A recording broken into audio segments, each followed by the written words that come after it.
By now, you've probably seen trailers for the movie M3GAN. Of course, I'm more interested in understanding why it was made.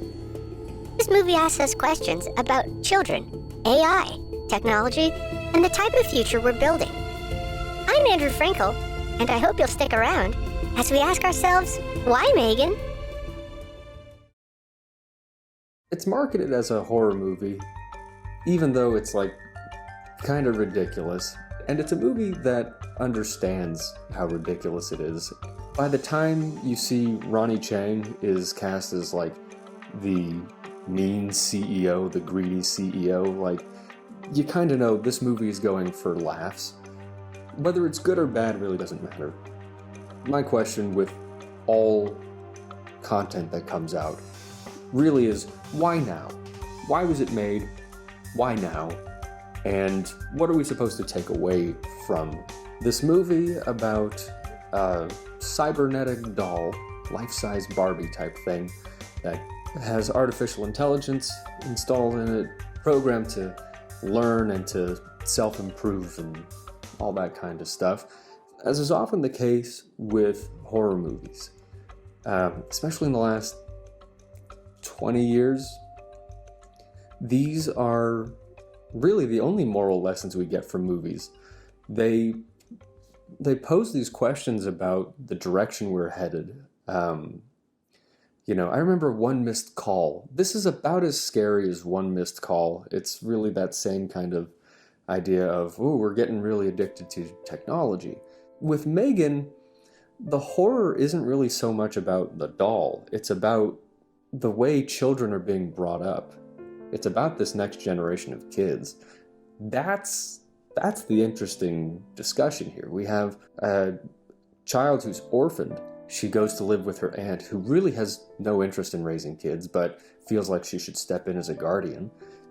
Then we have the state step in with this child therapist who's always analyzing and explaining, if you just slough off your responsibilities to this animatronic doll, she's going to bond with that doll.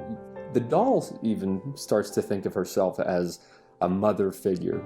When we look at this through the eyes of a child who's addicted to her screen time is brought up within the first minute of the movie.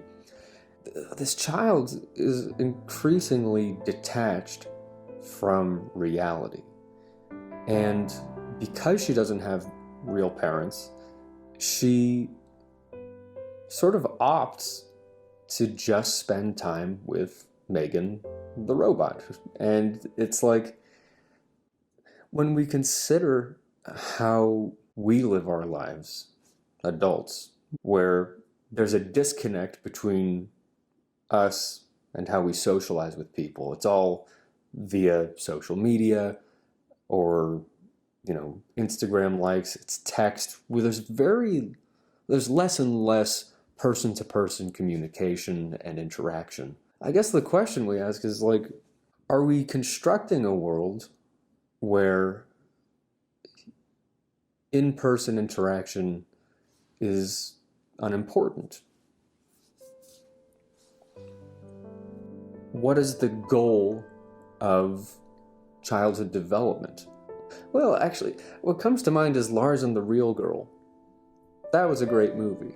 And that's this guy who, he can't relate to people, he can't date, and he ends up ordering one of those real dolls and forming a relationship with that.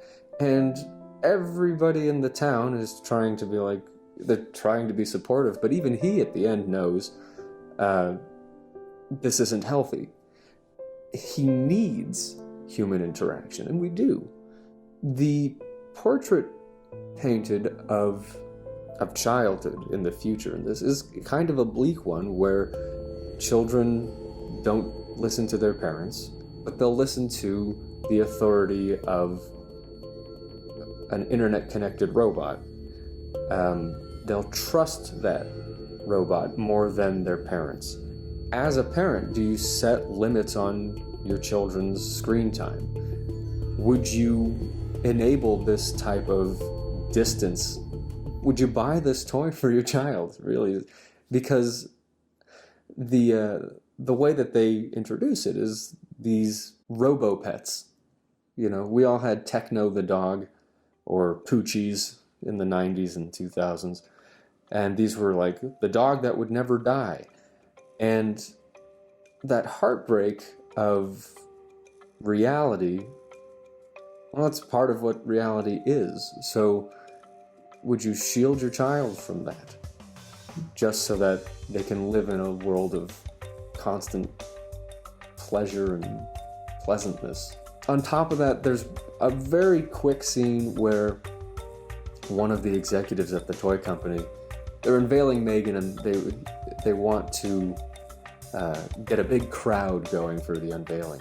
He says, well, we should probably get as many children as we can over here. It'd just be really, really fun to, get children in here. And he mentions, like, just kind of like the Michael Jackson music video. And it's a very quick exchange, but you can see that, like, with the introduction of a toy like this, a lifelike, child-sized robot that bonds with you and only you, and you can see a seedier element being interested in buying these toys. That's another great question that it poses. Like, are we going to enable pedophilia? It's a clever movie.